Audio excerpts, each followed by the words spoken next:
Bien-aimés dans le Seigneur, que la paix et la grâce de Dieu vous soient multipliées.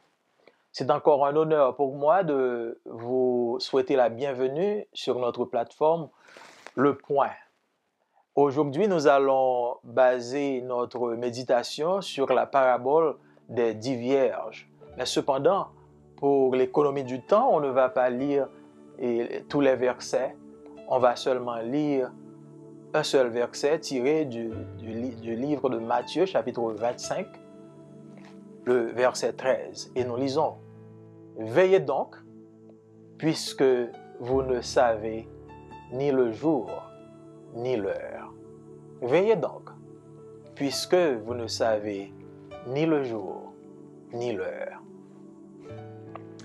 Le 6 septembre 1994 était le jour prédit par un prophète du dernier temps, le fameux directeur d'une station de radio, pour le retour de Jésus. On peut s'imaginer l'effervescence, on peut imaginer la confusion de certains pendant ce jour. Cependant, Jésus lui-même mit ses disciples en garde contre de telles exagérations. Écoutez ce qu'il dit en Matthieu chapitre 25 verset 13. « Veillez donc, puisque vous ne savez ni le jour, ni l'heure. » Cet avertissement est tiré de la parabole des 10 vierges. C'est une parabole que Jésus a racontée pour illustrer une certaine vérité sur sa seconde venue. Cette parabole est strictement attachée aux signes avant-coureurs qui concernent son retour et qui concernent la fin de cet âge. C'est en fait un avertissement sur les conditions qui existeront dans l'Église à la fin des temps. Je dirais mieux, les conditions qui existent dans notre Église même aujourd'hui. Dans Matthieu chapitre 24, les versets 36 à 51, Jésus a exhorté ses disciples à la vigilance en ce qui concerne leur vie et leur comportement en attendant le retour du Christ. Pour mettre en phase sur la valeur de son exhortation, il leur a raconté la parabole des 10 vierges. Cette histoire peut paraître peu familière à nous qui vivons à l'époque moderne dans des communautés non juives, mais pour les disciples de Jésus, c'était un fait familier parce que c'était basé sur des rituels et des coutumes pratiquées parmi eux à cette époque. À l'époque du Nouveau Testament, le mariage se réalisait en 3 étapes. Premièrement, il y avait les fiançailles formelles qui étaient presque toujours arrangées par les parents. On se souvient des fiançailles de Marie et de Joseph. Quelques mois plus tard, c'est-à-dire environ 1 an plus tard, aurait eu lieu la cérémonie religieuse officielle au domicile de la mariée. Ce serait quelque chose comme notre cérémonie de mariage moderne. Et troisièmement, il y a eu un banquet de mariage chez le marié. On peut se souvenir des noces de Cana en Galilée. Ce banquet a eu lieu quelque temps après la cérémonie officielle, généralement au soir. La parabole des 10 vierges reflète ce qui se passait habituellement pendant la 3e phase du mariage, la soirée du banquet. À l'heure du banquet, le marié vint, prit la main de la mariée et ensemble, ils se rendirent à la maison du marié. La route devant eux serait éclairée par des lampes tenues en l'air par les filles d'honneur. Ces dernières devraient donc être prêtes à accueillir le cortège alors qu'ils s'apprêtaient à venir pour le banquet. Ce serait donc une infraction majeure à l'étiquette pour quiconque de ces vierges ne serait pas prête pour accueillir le marié. Jésus a utilisé cette étape du mariage comme arrière-plan de la parabole. Le retard de l'époux à venir peut ici être comparé au délai du second retour du Messie. Alors que le marié tardait, elles se sont toutes assoupies, c'est-à-dire les vierges. Elles se sont toutes assoupies et ont commencé à dormir. Il s'agit là d'une référence à la négligence et au sommeil de l'Église du dernier jour. L'Église de cette époque, notre époque, boit trop de la coupe de ce monde qu'elle s'est assoupie et est devenue ivre au point de s'endormir. Lorsque vous dormez, vous ne savez pas ce qui se passe autour de vous. Lorsque vous dormez, vous ne vous souciez pas de votre sécurité et même de celle des autres jusqu'à ce qu'un événement soudain vous réveille. C'était le cas de ces vierges. Elles se sont soudainement réveillées quand à minuit, quelqu'un criait la bonne nouvelle, « Voici, l'époux arrive ». Elles se sont toutes réveillées, mais seulement 5 d'entre elles étaient prêtes parce qu'elles avaient de l'huile dans leur lampe, de l'huile supplémentaire pour rallumer leur lampe.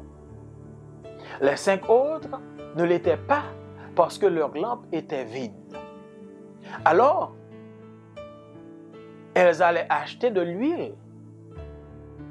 Tandis qu'elles se trouvaient au dehors, le marié apparut et les 5 vierges dont les lampes étaient allumées entrèrent avec lui pour commencer la fête. La porte était fermée au retour des 5 autres vierges. Voici donc la triste fin de l'histoire. Plus tard, les autres sont également venus en disant « Seigneur, Seigneur, ouvre-nous la porte. » Mais il a répondu « Je vous le dis en vérité, je ne vous connais pas. » Nous lisons ceci dans Matthieu chapitre 25, les versets 11 et 12.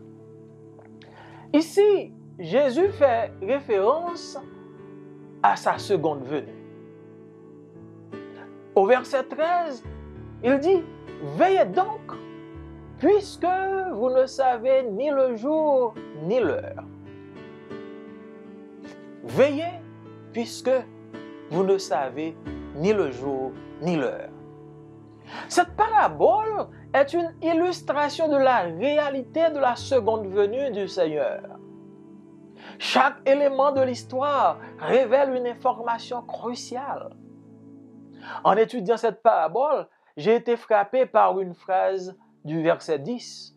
« Et la porte était fermée. » Il y a donc une finalité terrible à propos de ces mots. Cela signifie que la porte était fermée et verrouillée et qu'elle ne serait plus ouverte. Ceux à l'intérieur étaient en sécurité à l'intérieur. Ceux de l'extérieur ne pourraient jamais entrer, peu importe leur effort. Cela me rappelle étrangement l'événement du déluge de Noé lorsque la porte de l'arche a été fermée en toute sécurité par le Seigneur lui-même. Il y a une porte qui mène au ciel, bien-aimés. C'est la porte de la grâce de Dieu, maintenue ouverte par la croix sanglante de Jésus-Christ. Depuis plus de 2000 ans, cette porte est ouverte sur le monde entier. Et elle l'est encore aujourd'hui. Au-dessus de la porte se trouvent écrits ces mots merveilleux. « Venez à moi, vous tous qui êtes fatigués et chargés, et je vous donnerai du repos. » Cependant, notre texte nous rappelle que la porte ne sera pas toujours ouverte. Si vous tardez trop longtemps, vous risquez de rater l'entrée de cette porte. Cela peut se produire de 2 manières. Soit par le retour visible du Seigneur tel que prédit par les Saintes Écritures, soit par une mort inattendue et regrettable telle que vous la voyez dans la pandémie du virus Corona.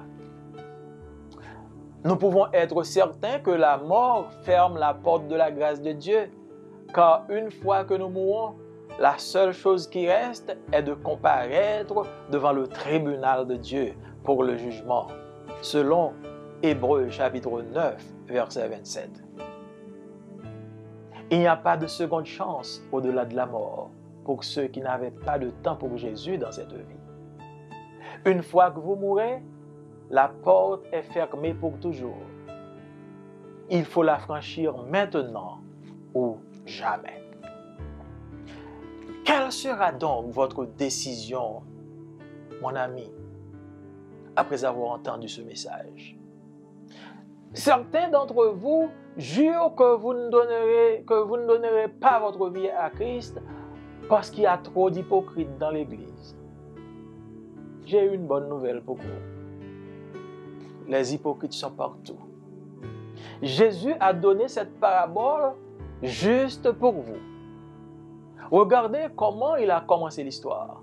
Il dit, le royaume des cieux sera comparable à 10 vierges qui ont pris des lampes et se sont allées à la rencontre de l'époux.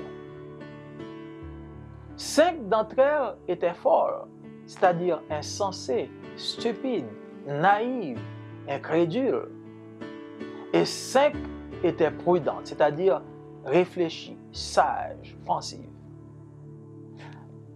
Elles étaient toutes semblables. Personne ne pouvait les distinguer parce qu'elles se ressemblaient. Personne ne pouvait dire que ce groupe, c'est le groupe des folles. Ce groupe, c'est le groupe des sages.